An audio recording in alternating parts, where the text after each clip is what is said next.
Children welcome to my channel study time और मैं हूं गुरमीत कौर। आज हम क्वेश्चन आंसर्स डिस्कस करेंगे from the chapter India after independence class 8।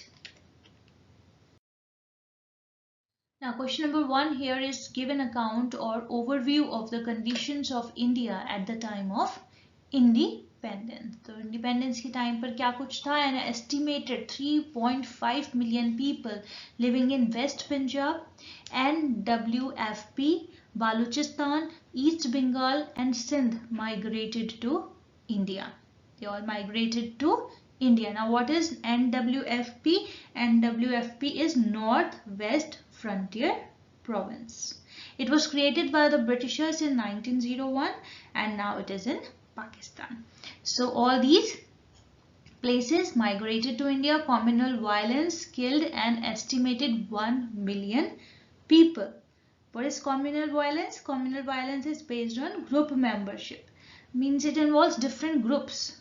तो इस तरह का communal violence हुआ and it killed an estimated 1 million people. The violence was stopped by early September owing to the cooperative efforts of both India and Pakistan leader. तो Pakistani leaders और Indian leaders ने दोनों ने ही एफर्ट्स किए and the governments constructed large relief camps for incoming and outgoing refugees and the Indian army was mobilized to provide humanitarian assistance on a massive scale. How did the integration of the princely states of Indian Union take place? तो ये जो princely states की जो integration हुई, unity हुई, वो कैसे हुई? So there were more than 500 odd princely states.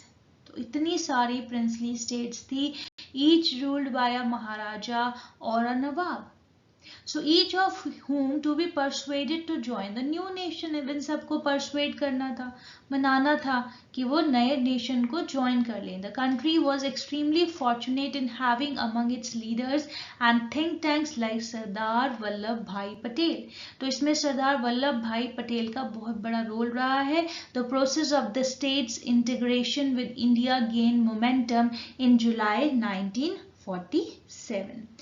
Gain momentum का मतलब होता है एबिलिटी टू कीप इंक्रीजिंग और डेवलपिंग, वो बढ़ता चला गया. ठीक है, उनकी जो इंटीग्रेशन थी वो बढ़ती चली गई. It gain momentum in July 1947. So when Sardar Patel was appointed as the country's first home minister, तो जो हमारे जो first home minister थे वो कौन थे? Sardar Patel. And it was a clear indication that the nation was for the accession of the princely states to India.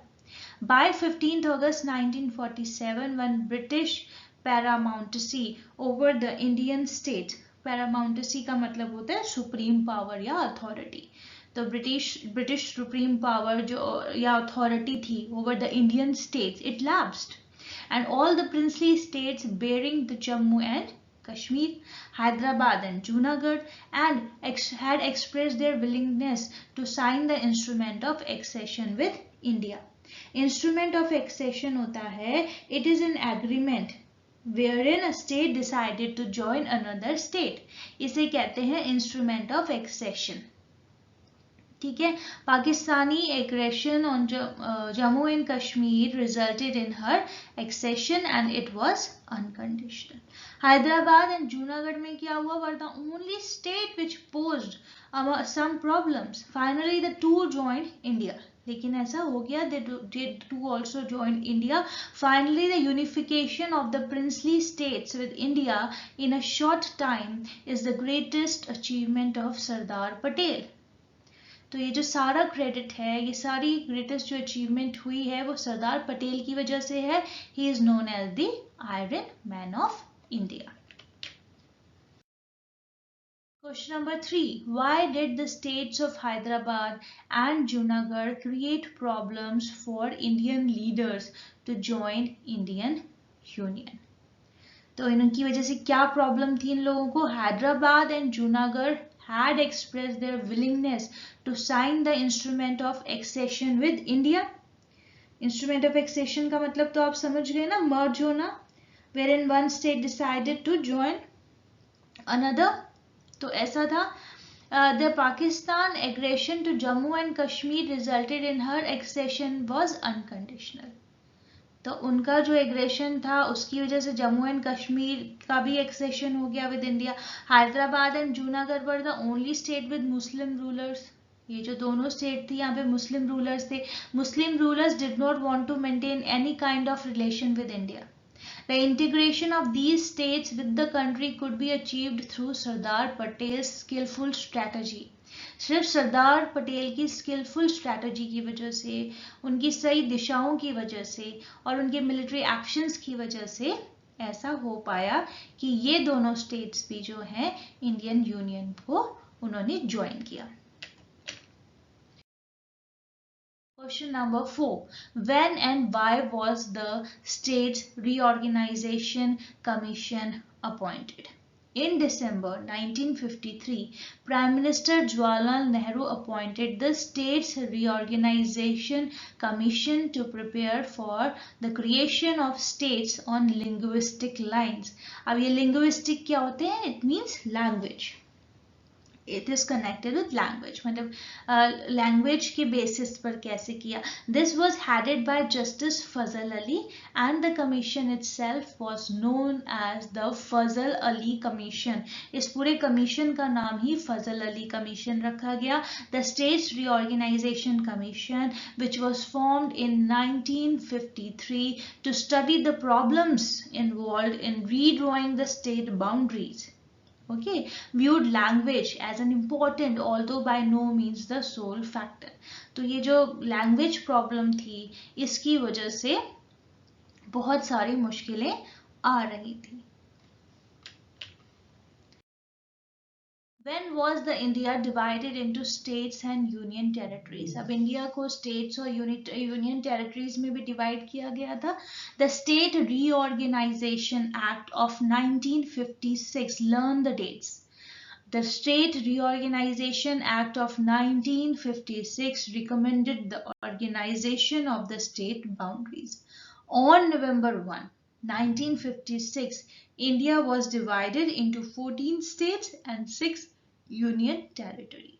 तो ये 1 नवंबर को हुआ था 1956 में, जब इंडिया को डिवाइड किया गया था 14 स्टेट्स में और 6 यूनियन टेरिटरीज में.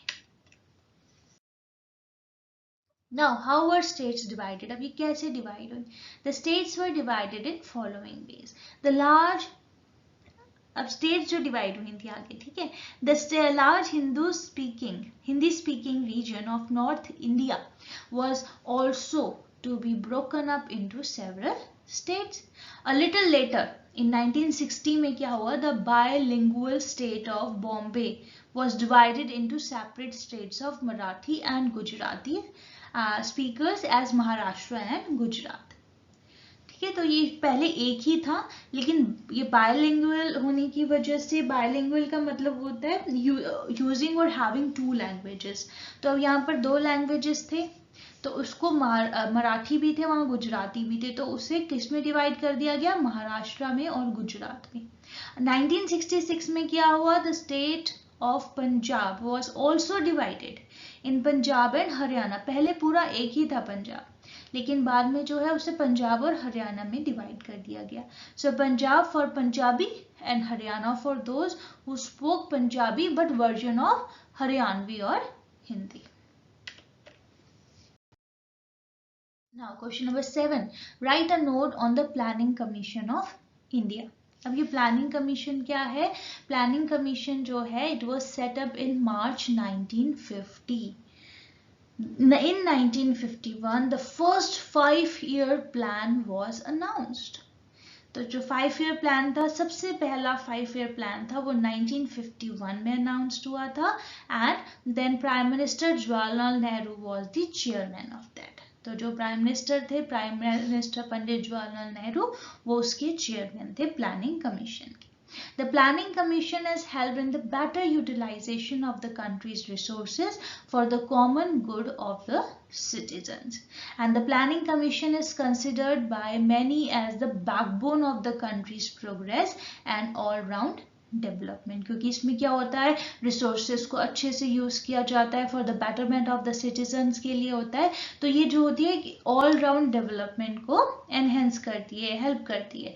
सो presently it is known as the NITI Aayog and the chairman of the same is the Prime Minister Shri Narendra Modi at present. अब हम पढ़ेंगे इंडियाज फॉरेन पॉलिसी के बारे में। अब इंडियाज फॉरेन पॉलिसी में क्या है,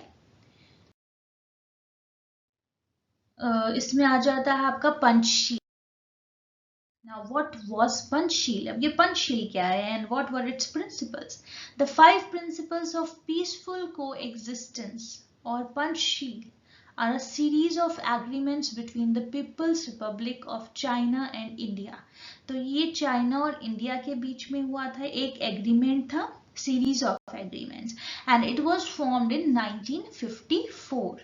तो याद रखिए date 1954 within the context of decolonization to ensure that newly independent nations would not have the same aggressive relationship they once had with the colonizers. तो उन्होंने ये माना कि वो ऐसी एग्रेसिव रिलेशनशिप को कंटिन्यू नहीं करेंगे। अब इसके 5 इंपॉर्टेंट पॉइंट्स हैं यहाँ पर।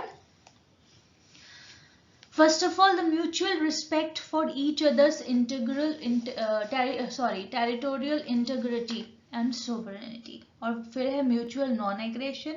Third is mutual non-interference in each other's internal affairs. तो ऐसा वो कुछ नहीं करेंगे, किसी के internal affairs में interfere नहीं करेंगे. Equality and mutual benefit. Peaceful coexistence. तो ये सब जो हैं सारे इंपॉर्टेंट पॉइंट्स हैं। अब हम पढ़ेंगे नॉन अलाइंड मूवमेंट के बारे में। अब नॉन अलाइंड मूवमेंट क्या है, इस क्या आ गया question, how was the non alignment movement formed, ये कैसे फॉर्म हुई थी, कैसे बनी थी। After the world war II, USA and USSR emerged as 2 new superpowers. In their struggle for power, they began asking other countries to align with them and form military blocs. तो अपने अपने blocks बनाना चाहते थे. Some countries decided against joining the blocs. तो कुछ countries जो थी इसके against थी. So thus this movement was started by the newly formed states and came to be known as the non-aligned movement. So India under Jawaharlal Nehru played an important role in the formation of the non-aligned movement, या फिर इसे NAM भी कहते हैं. In fact, Jawaharlal Nehru, Prime Minister of India, President Sukarno, Indonesia, and President Tito, Yugoslavia, are considered as the architects of non-aligned movement or NAM. The leaders of the NAM held their first summit in 1961 at Belgrade. So you have to remember all these names that who all were involved. कौन इनके main architects थे, that was Jawaharlal Nehru, he was the prime minister of India, president Sukarno from Indonesia and president Tito from Yugoslavia. तो ये सारे जो architects थे non aligned movement के, और ये जो था इसका जो फर्स्ट समिट हुआ था वो 1961 में एट बेलग्रेड में हुआ था. Question number 10. Deep divisions still persist in India even after more than 72 years of independence. Explain. See, however, as many as 18 free and fair general elections have been held since independence, as well as hundreds of states and local elections. तो कितनी तरह के elections हो चुके हैं. Finally, the fact that people speak different languages or practices different faiths has not come in the way of national unity. On the other hand, deep division persists. Despite constitutional guarantees, the untouchables, or as they are now referred to as Dalits, आजकल untouchables को Dalits भी कहते हैं, face violence and discrimination. So despite the secular ideals enshrined in the constitution, there have been clashes between different religious groups in many states. तो आज भी जो है ये religious groups में clashes होते हैं, है ना. तो कितनी states में अभी भी कुछ ऐसे religious groups हैं जिनमें ये सब प्रॉब्लम्स देखने को मिलती हैं। तो ये जो है प्रॉब्लम आज भी परसिस्ट करती है इंडिया में even after 72 years of independence. Thank you so much. I hope you have understood all the questions. If you still have any doubt, you can ask me. I will surely reply you. And thank you so much for watching. Kindly share, like and subscribe my video.